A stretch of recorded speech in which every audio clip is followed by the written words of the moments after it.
देखिए, आज कानपुर नगर में जो भ्रमण कार्यक्रम है उसमें एक तो राजनीतिक दलों के साथ बैठक की गई है।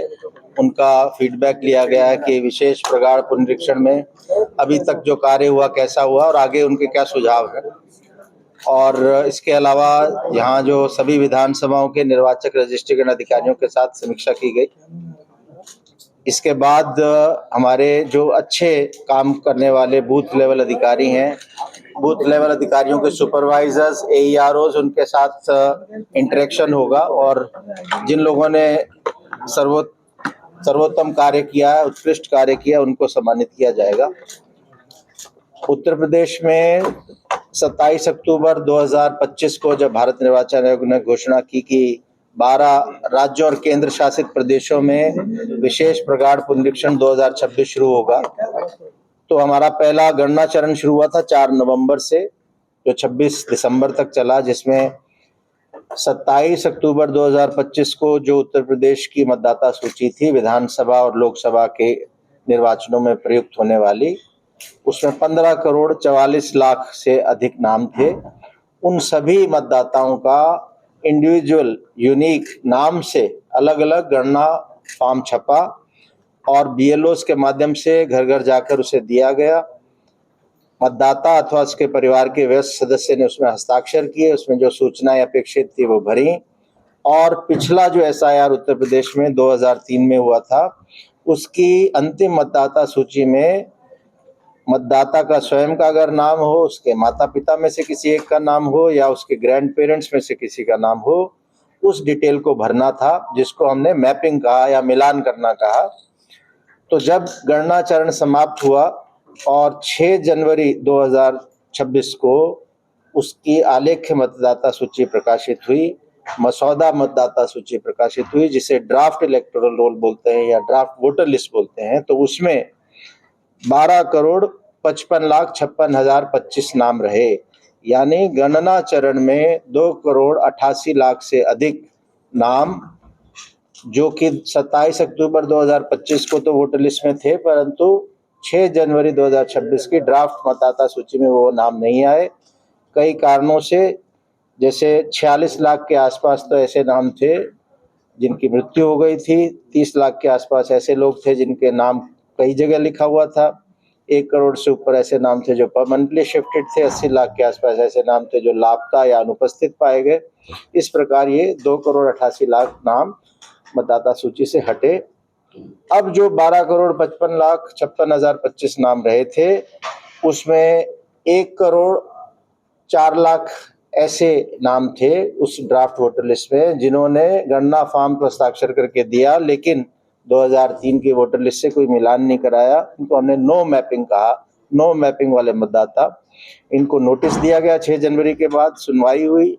इन मतदाताओं ने अपने अभिलेखों के साथ, जो अभिलेख भारत निर्वाचन आयोग ने 12 अभिलेख 13 अभिलेखों की एक सूची दी थी कि ऐसे अभिलेख देने पड़ेंगे ऐसे लोगों को। 2 करोड़ 22 लाख ऐसे नाम थे जिन्होंने ड्राफ्ट वोटर लिस्ट में उनका नाम आया, उन्होंने गणना फॉर्म भरा, उन्होंने मैपिंग भी करवाई, लेकिन उनकी मैपिंग में तार्किक विसंगति थी, लॉजिकल डिस्क्रिपेंसी थी। जैसे एक उदाहरण के तौर पे उन्होंने यदि किसी व्यक्ति के नाम से मिलान करवाया कि उनके पिता हैं, तो नाम में जो आज की वोटर लिस्ट में और जिस वोटर लिस्ट से मिलान कराया नाम के अंतर था, या पिता और पुत्र की आयु में 15 साल से कम का अंतर रहा।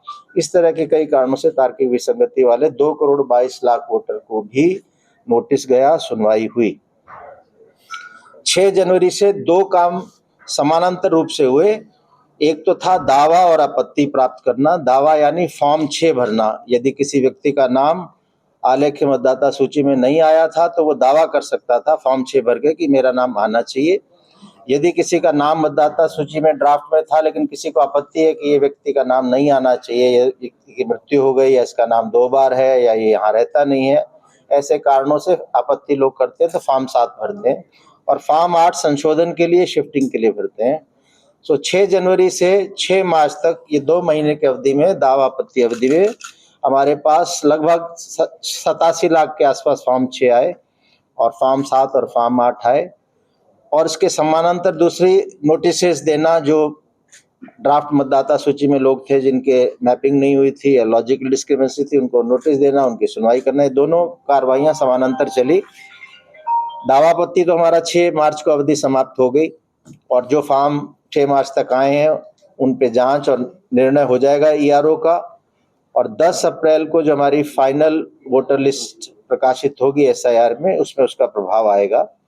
और जहां तक नोटिसेस की बात थी, तो उत्तर प्रदेश में कल तक 98.25% सुनवाइयां हो गई हैं, और चूंकि हमारे पास 27 मार्च तक का समय है सुनवाइयां पूर्ण करने का, तो अब हम वेल इन टाइम इसको पूरा कर लेंगे।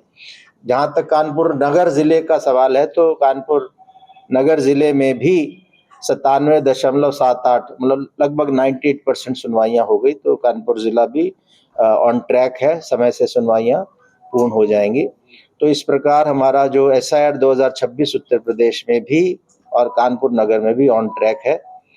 आज राजनीतिक दलों के साथ जो बैठक हुई, उसमें राजनीतिक दलों ने अनेक बिंदु रखे, कुछ उसमें से सुझाव थे आगे के लिए, कुछ उनको जो अभी तक का गणना चरण और नोटिस की सुनवाई और दावापत्ती अवधि के संबंध में कुछ उनके शिकायतें थी, और उनके सुझावों को, उनकी शिकायतों को नोट किया गया है और उस पर तत्परता पूर्वक कार्य अभी शुरू होगा और उन सारी शिकायतों को दूर किया जाएगा। और जनहित से संबंधित बहुत अच्छे सुझाव इस बैठक में प्राप्त हुए, उनको हम इम्प्लीमेंट करेंगे और हमारे अधिकारी प्रयास ये करें कि अगला जो 2027 में जो विधानसभा चुनाव हो, उसमें जो भी मतदाता वोट डालने जाए उसका अनुभव बहुत सुखद हो।